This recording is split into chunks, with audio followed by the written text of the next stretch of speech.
Mon nom, c'est Casimir. C'est Casimir Grandbois. Aussi loin que je me souvienne, bien que j'habitasse à 100 lieues de l'océan, il y avait l'odeur du varech, du goémon, et la présence ensorceleuse des beautés et des caprices de la mer. Dès cette plus tendre enfance perdue, toutes les histoires de marins me parvenaient par les rails de mon père, bien au-delà de la Niagarette. Protégé par la lourde clé de bronze, celle cachée que l'on garde au bout de l'index, ces récits m'assaillaient de toutes parts. Singapour, Bagdad, les Sargasses, les Comores ou Colombo étaient alors mes terres d'exil, et Marco Polo mon compagnon de voyage. Mon désert tout entier tenait alors entre l'île aux Hurons et la fin du monde. Et pourtant, déjà j'étais victime des affres de la finitude des choses. La déchéance des explorateurs, la maladie des médecins et l'irrémédiable mort de l'amour me hurlaient sans cesse le nom de Valladolid. Tout m'appelait à fuir pour une idylle impossible, à changer de cap et de tourmente, à m'affréter à la fenêtre du voyage. La vie m'apparaissait mauvaise, méchante et hypocrite. Chacun mourait, chacun souffrait. On tuait pour vivre, comme on coupait pour manger. Je me souviens de cette famille de castors, bricoleuse, fière, braconnée pour quelques pots d'arbres.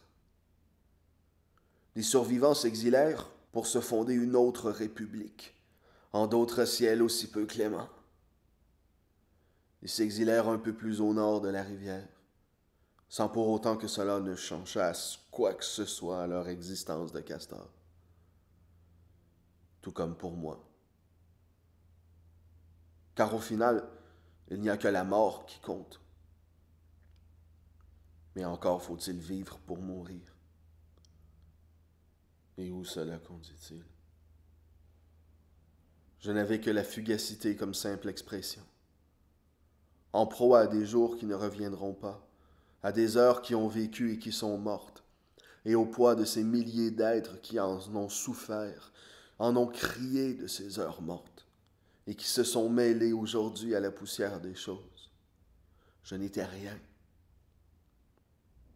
Je n'étais qu'incompétence incarnée, misérable balafré d'un grand deuil où gronde la démence. J'étais penché sur Notre-Dame. Je rêvassais dangereusement à ces cyprès sombres et lisses et brillants dans le soleil comme un long couteau diamant. Noir.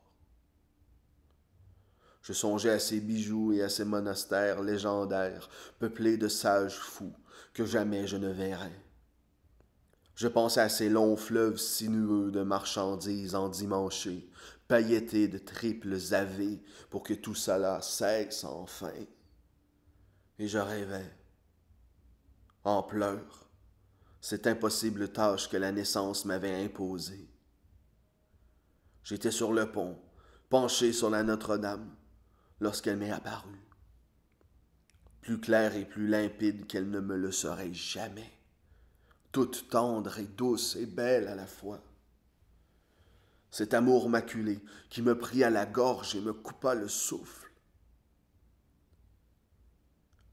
Si le bonheur eût existé sur la terre, je l'aurais certainement trouvé là.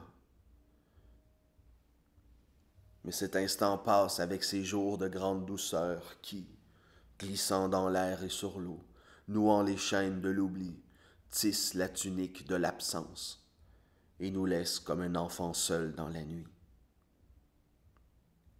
Si nous nous aimèrent, il est pourtant, dans la mémoire immense, des pleurs que l'on ose rappeler, des morts que l'on ose réveiller, mais des amours qu'on ose pleurer. Mais toi, ô toi, je t'ai pourtant vu marcher sur la mer avec ta chevelure pleine d'étincelles. Tu marchais, toute droite avec ton blanc visage levé.